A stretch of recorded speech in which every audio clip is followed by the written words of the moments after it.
This is Turning Eye Flowers Radio. I'm Rachel Shep, your host. I'm here with Chris Howard. And what band do you play in, Chris? Drop Top Lincoln. And where are you from? We're from Clifton, Colorado. Clifton. Some of them are from Grand Junction, though, right? Clifton's the shadier, trailer parkish area of Grand Junction. Okay, so your lead singer I talked to earlier tonight, he said that we're too trashy for Texas. Actually, that was a phrase we came up with in Austin last week because we kind of think about doing our next CD called Too Trashy for Texas. That'd be pretty epic, to tell you the truth. We would like that. We'd like to hear that. How would you describe your music? I've heard it called everything from electric hillbilly to southern rock to gutter billy. Okay, right on. How many members are in the band? There's 4 members in the band, 3 instruments and a singer. Okay. How long have y'all known each other or been playing music?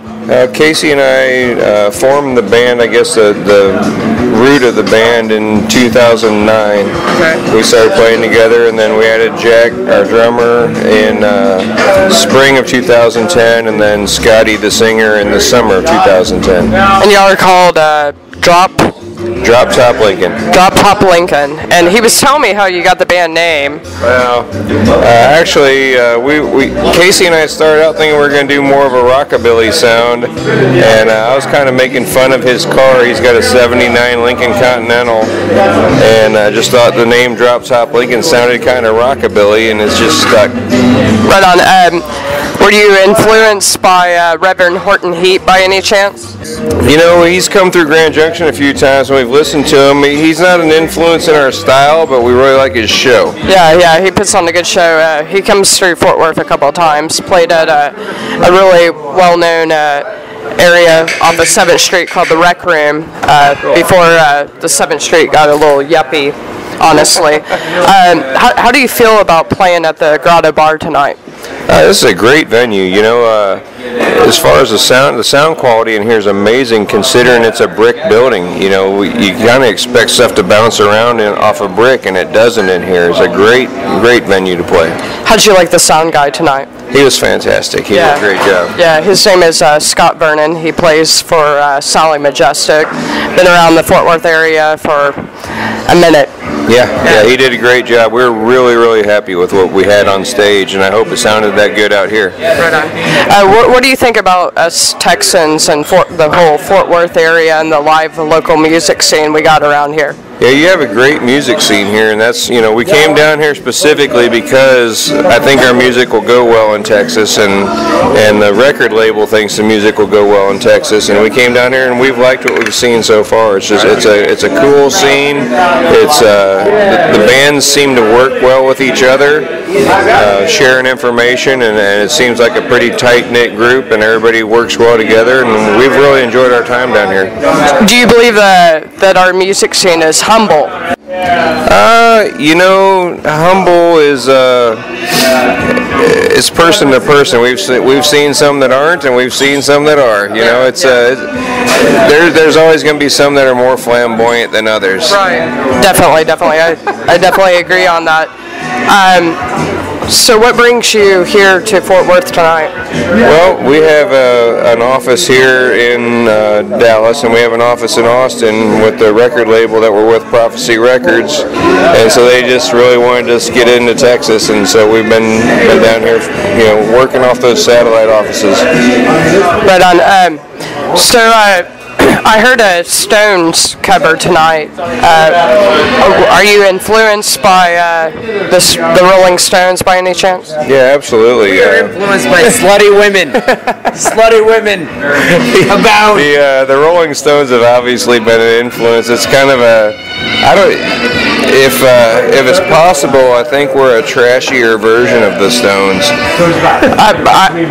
I can definitely consider that. I like that. I like that you describe yourself as that way. What made you do some Dwight Yoakam covers by any chance? Actually, when we found Scotty, that's what he was doing, was cover of The Big Sandy by Dwight Yoakam, and we kind of liked his yodeling style. Yeah, I was out there renting sheep on the highway, and they pulled over and was like, "Hey, you want to be in a band?" And I'm like, "Hey, you got some beer?" And they're like, "Yeah, we got some beer." And I'm like, "All right, let's have a band." That was the lead singer. His name's Scotty. He's a member of the band tonight. He's put on quite. Now a full-fledged member of the band. Yeah, you're a member of the band. Interview it, and I'm a member of the band. You are a member of the band. I call my mama right now. I bet she'd be proud. But yeah, to answer your question, we found Scotty when he was doing a Dwight Yoakam cover, and we had been doing Fast As You, and so it seemed to be a good fit. We brought him in. He's a natural at the Dwight Yoakam stuff. That's really his thing. Yeah, definitely. If you could describe yourself in one word, what would it be? Myself? Yeah. The bass, one word, the backbone. The backbone. So you're the backbone of the band, pretty much. Right. Okay. All right. I can dig that. If you were to jump out of an airplane, what color would your parachute be? It'd have to be flat black. And why black? It's always been the cool color. Are you back in black?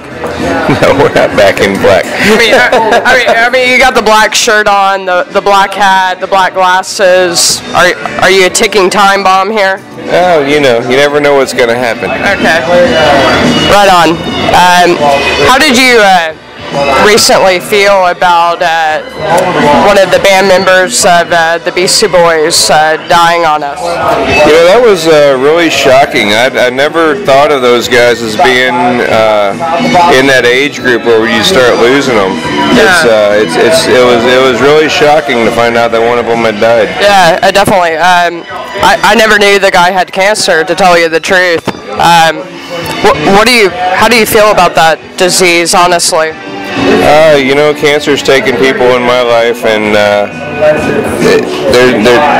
you'd think with the technology we have and the medical people that we have, there's got to be a cure out there. Yeah, definitely. I definitely agree on that. I'm sorry, but I just got to thank Jack for driving our drunk asses around. We ready? All right. Thank you. Thank you very much. I just had it happen.